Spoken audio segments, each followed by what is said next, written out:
expect another round, do you think, in your committee?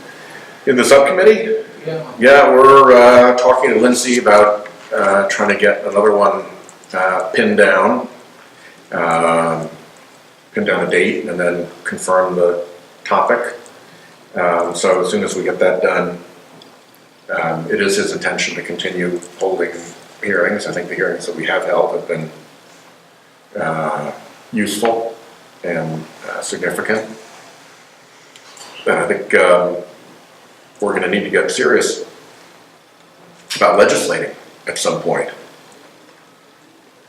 And it's pretty clear what we need to do, because virtually every witness and virtually every report out of respected organizations that are not known as being like far left or far right, they all say the same thing, which is that if you let dark money pour into elections, there's no way to tell whether it's special interest dark money or Vladimir Putin dark money. Dark money is dark, and you've got to find a way to solve that problem.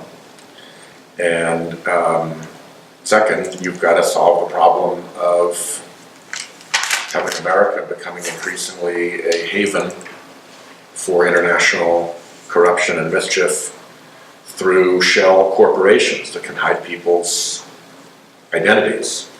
Because the shell corporations that can hide people's identities can hide the identity of Russian influence efforts, which target either the election process directly or by corrupting individuals who have influence, corrupt them indirectly. As one of the reports said, corruption is the lubricant for Russia's election interference machinery.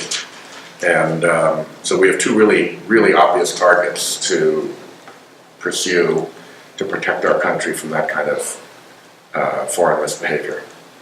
To achieve that kind of legislation, does there need to be an actual line drawn between Russia and the Trump campaign? Does there have to be indictments to No, I think that carry weight? I think that makes it more of a story and brings more attention to it.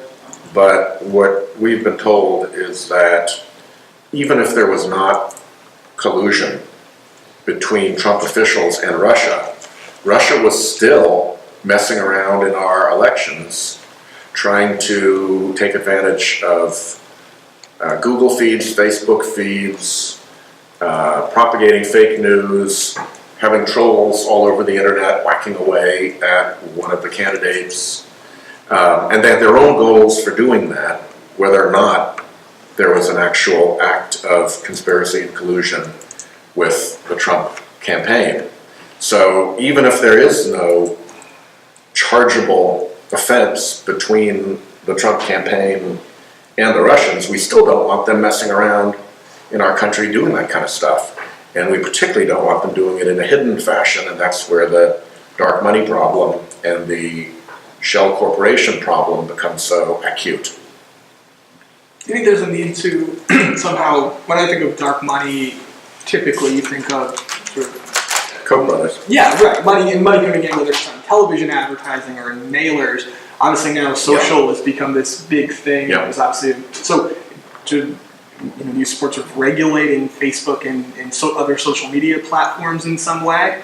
We're going to start having hearings to try to figure out whether they can clean up their act enough that people can have confidence that what they see on Facebook as news is in fact actual news and hasn't been planted by somebody manipulating their algorithms to drive it to the top of the feed when it's actually bogus. That's a real problem that they're going to have to assure us that they can solve.